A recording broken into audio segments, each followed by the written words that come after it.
Hey, what's up, everybody? Today we are in the Creative Corner with my guy, ROONEY. Now, listen, if you run a nonprofit organization, then maybe this guy is someone that you need to know. ROONEY, welcome to the Creative Corner on Create and Hustle, where we like to ask people, how did you take your idea and turn it into a business? How are you doing today? Thank you so much. Thank you for joining me. Now, just to give the people a little bit of background, you are a fundraising strategist. Tell us a little bit about what that is and what you're doing. Okay, so a fundraising strategist is simply a professional that helps nonprofits and a list of other entities raise money, right? A lot of nonprofits go about raising money the archaic way. Just go out there, put stories out there, try to attract people for your fundraiser, right? But what we've seen is life has gone a bit beyond that, right? So it's gone to the level where nonprofits have to identify the best fundraising strategy for their own organization, and then implement on that to be able to achieve results. So it's not just about just trying to go out there and raise money anymore. Is you identifying what's the best way we can do this, and really harnessing and implementing on that. So that's basically what a fundraising strategist does. All right, we're in the Creative Corner on ESPN Richmond 106.1 FM with ROONEY, who is a fundraising strategist. Now, when it comes to saying strategist, specialist, things like that, that means that you have to have a little bit of experience under your belt. Tell us a little bit about how you got started with fundraising and how you knew that was the lane that you wanted to become an expert in. Okay. So I got into this line 6 years ago when I started my own nonprofit. I struggled, though we found some success, but I struggled. So that, led me down the path to find out how can I make things better? How can I achieve, how can I achieve more impact with little effort? And how can I successfully raise money for whatever program I want to implement? So this led me down the path of learning, reaching out to professionals, mentors, reading, implementing and failing and, finding some success. So a point came and, I had this personal vision of, I want to help humanity. I want to help people be able to, I want to teach people how they can be able to, serve humanity and serve God. So I saw that I could be able to do this best if I could help other nonprofit founders like myself, make this happen for them. So that was how I got into the path of, trying to help other nonprofits. So I started by helping, someone start up a nonprofit, and we found good success. We were able to, build a team, build a nonprofit, got it incorporated and all that. And, that got me down the path of trying to help others start up their nonprofits. And, as time goes by, I began to see where the need is within the nonprofit sector, right? Every nonprofit is looking for money. Every nonprofit needs money, right? Even if you get everything right and you get funding wrong, it may zero your impact, right? But even if you get everything wrong and you get funding right, you need only a little time to be able to get every other thing right. So I knew this was a huge problem in the nonprofit space, and I began developing solutions. I began working with other nonprofits, began achieving, results, and that got the word all out there. And people get in touch from time to time to fundraise and get their nonprofit to the next level. All right, you're listening to Create and Hustle on ESPN Richmond 106.1. Now, when it, let's just say you have your nonprofit in order, you have it, all the business paperwork that you should have. Like, what are some of the things that you have to have in order before you even start to think about the fundraising portion of it? Because I know there are certain steps that come before even doing that. So what do you feel are the important steps that one should have already tackled before they start fundraising? Okay, so what you just talked about, King, we'll call it what we call becoming funding ready, right? We've identified that a lot of organizations are not even ready for the resources they seek, right? It's like having a bank account that can only take $1 million and you're trying to raise $100 million. So what we're trying to do, what a lot of nonprofits must do, is because this become funding ready before they even ask for the first dollar, right? Mm-hmm. What does it mean to be funding ready? Your organization must be incorporated. You have the paperwork, as you mentioned. You must also have an active board, right? A nonprofit isn't a one-man organization. It's a group of people coming together and say, let's make this happen for the community. So you must have an active board, because nobody wants to fund a one-man organization. And that's one thing you must know. The next thing you must have is a strategic plan, right?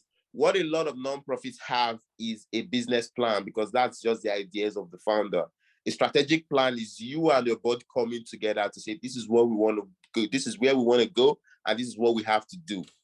So that's one factor that has really, affected a lot of nonprofit, because strategic planning itself helps you build community support, helps you reactivate and, build a strong board.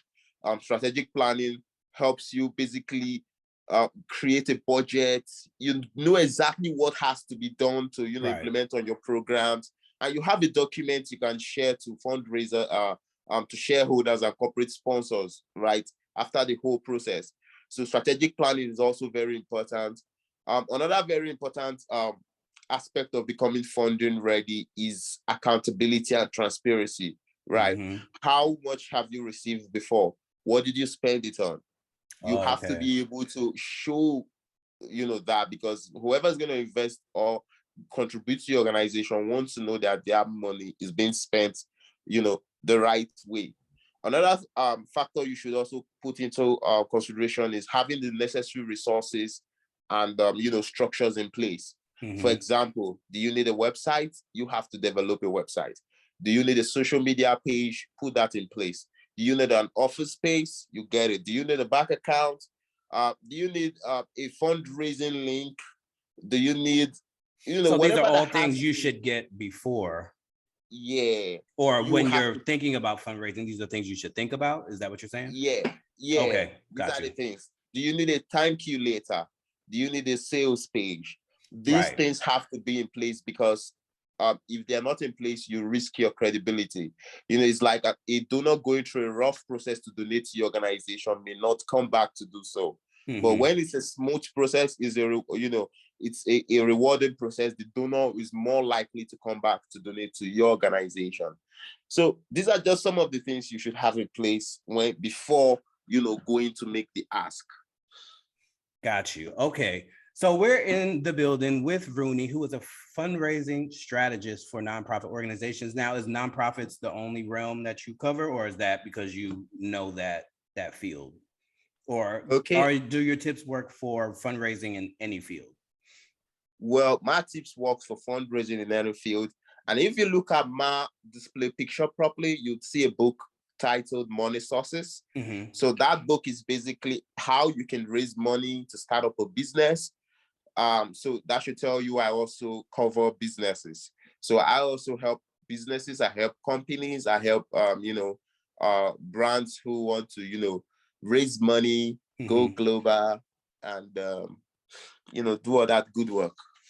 I hear that. The last question, ROONEY, I have for you is, how important is the source of where the money comes from? And how can that get you caught up if you're getting it from the wrong spaces and places?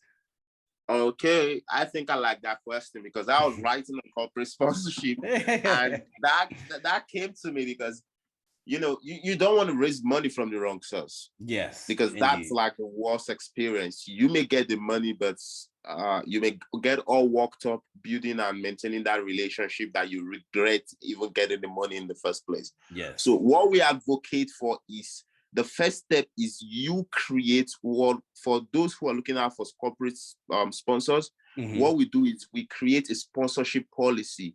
So what the sponsorship policy is, the sponsorship policy contains a list of prospective, corporate sponsors, and, those that are the value your organization holds there, your mm-hmm. organizational culture, and, those organizations that match those values and cultures you hold there. So this is to ensure that organizations you're reaching out to, aligns with your organization in terms of culture and in terms of value and in terms of ethics. So, like what we have today, the abortion and all that that's making the round, right? There are organizations that are basically into that. So you don't want to go take money from a company that's pro-abortion and you are against abortion. So you understand. True. Do your research. So that's where alignment comes in. Even when you talk about donors, organization can still do this. Create a donor policy that creates a perfect image of the donor you're looking for, their values, and then you can begin to have you can begin to see a pattern and see organizations that fall within those categories. All right. Well, thank ROONEY. I want to thank you for all those good gems. Tell the people like what you're doing. Are you offering workshops? Like, how can they contact you in order to, receive some of your services, some of your insight? Tell the people about that. Okay, so you can reach me directly on my number. I'm always available to talk to you. I'm always available to text back. My number is 719-428-5598. So you can reach me anytime, and I'll be glad to help you. And I'm presently working on, a free resource to help nonprofit organizations, recruit corporate sponsors so they never have to, plead for resources again, right? So once that is out, I'm going to be putting it out there. You can connect with me on Facebook, and you get all these good resources as they're being released. All right. Well, we'll have all of ROONEY's links in the description below. ROONEY, I want to thank you for coming on Create and Hustle, where we like to ask creatives, how did you take your idea and turn it into a business? And clearly you out here raising money for all these businesses. So we appreciate everything that you're doing. So thank you for coming on Create and Hustle. Yeah, thank you, King. And you're doing a very lovely work here. Thank you. I appreciate it. You're welcome.